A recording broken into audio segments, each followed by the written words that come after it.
राजपूतों से जुड़ी सारी जानकारी के लिए हमारा चैनल सब्सक्राइब कर दें और वो बेल आइकन को जरूर दबाएं। रघुराज प्रताप सिंह उर्फ राजा भैया आने वाले चुनावों में 100 सीटों पर चुनाव लड़ेंगे, ये उन्होंने ऐलान किया है और साथ ही साथ ये भी कहा है कि भारतीय जनता पार्टी के साथ वो जा सकते हैं, उनको समर्थन देने पर विचार कर सकते हैं। राजा भैया का यह बयान सियासी गलियारों में कई कयासों को जन्म दे रहा है। राजा भैया ने हाल ही में एक इंटरव्यू दिया है और इसी इंटरव्यू में यह बात निकलकर सामने आई है। हल्दी घाटी की लड़ाई के विषय में हमने बहुत सुना है, बहुत पढ़ा है। महाराणा प्रताप की वीरता, उनका पराक्रम, लेकिन हल्दी घाटी की जब लड़ाई हो रही थी तो जितनी रियासतें थीं, जयपुर, जोधपुर, बीकानेर, आमेर, जैसलमेर, बूंदी, ये सब अकबर के साथ और महाराणा के खिलाफ उस युद्ध भूमि में थी। और उस समय कोल भीलों की सेना को एकत्र करके और भामाशाह जैसे दानवीर, उस समय के उद्योगपति, पूंजीपति,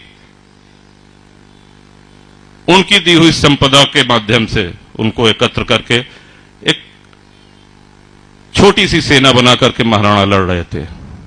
और हल्दी घाटी में भी वही हाल था। इधर महाराणा युद्ध कर रहे हैं और बगल में हल चल रहा है, खेती हो रही है। किसी को कोई मतलब नहीं था कौन जीते, कौन ने होए हमें कहानी।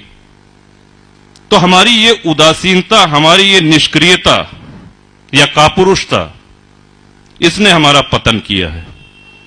इसने हमको आज पहुंचा दिया है जहां हम आज खड़े हैं। अंग्रेजों के आने के पूर्व भारत एक भूभाग अवश्य था, लेकिन भारतीयता की भावना किसी में नहीं थी। 565 अलग अलग रियासतें, उन रियासतों की अलग अलग सेनाएं, उनके अलग संविधान, उनकी अलग मुद्राएं, उनके अपने अलग एजेंडे। बगल के राजा पे कोई विदेशी हमला कर रहा है तो बाकी 4 राजा जो उनके इर्द गिर्द हैं वो सब प्रसन्न हो रहे हैं कि अच्छा है, इसके साथ तो यही होना चाहिए। खंड खंड करके इस तरह से हमारा देश गुलाम होता आया है।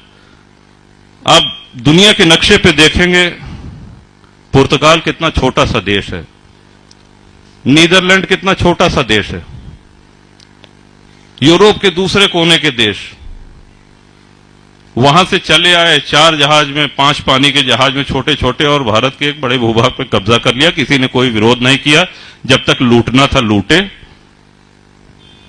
और जिस तरह से लूटना था उस तरह से लूटा, कोई प्रतिरोध नहीं हुआ। ये ऐसे अध्याय हैं, ये ऐसे प्रसंग हैं जो हमारा सबका सिर शर्म से झुक जाता है, क्योंकि हमको तात्कालिक लाभ चाहिए। इससे हमको क्या फायदा होगा। बहुत अच्छा विषय राहुल जी ने कहा कि सिस्टर की वेडिंग में, यह सही बात है कि आज भारत में अगर गिनती की जाए तो अच्छी अंग्रेजी बोलने वाले ज्यादा लोग होंगे, लेकिन क्लिष्ट, परिमार्जित और परिष्कृत हिंदी बोलने वालों की संख्या बहुत कम हो गई है। हमने अपनी मातृभाषा को सम्मान देना छोड़ दिया है।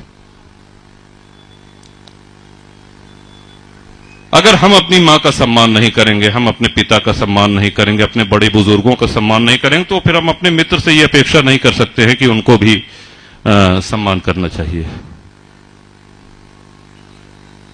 अंग्रेजों की गुलामी खत्म हुई, मुगलों की भी गुलामी खत्म हुई, फ्रांस, पुर्तगाली, डच, ये सब लौट करके चले गए। कहने के लिए हमारा एक विश्व का सबसे बड़ा लोकतंत्र है भारत। लेकिन एक प्रश्न दे रहे हैं आपको, अवश्य इसका आत्मचिंतन करिएगा, क्या हम मानसिक गुलामी से ऊपर उठ पाए हैं? इतने वर्षों की गुलामी के बाद हम ये मान बैठे हैं कि जो कुछ भी पश्चिमी है वही सही है, चाहे वो पश्चिमी परिवेश हो, चाहे पाश्चात्य ढंग से मिलना, उठना, बैठना, बोलना हो। ये सही बात है कि आज हम सब लोग दिन की भागा दौड़ी में और आज के व्यस्त जीवन में खादी का कुर्ता पैजामा या खादी की धोती या ये सब, ये बड़े महंगे पड़ जाते हैं, इनकी धुलाई और माड़ी और ये सब। पैंट शर्ट पहनिए, उसमें कोई बुराई नहीं है, लेकिन क्या हमको धोती बांधना आता है? जो कुछ पश्चिमी है वही सही है। ये मानसिक गुलामी हमारे अंदर घर कर गई है।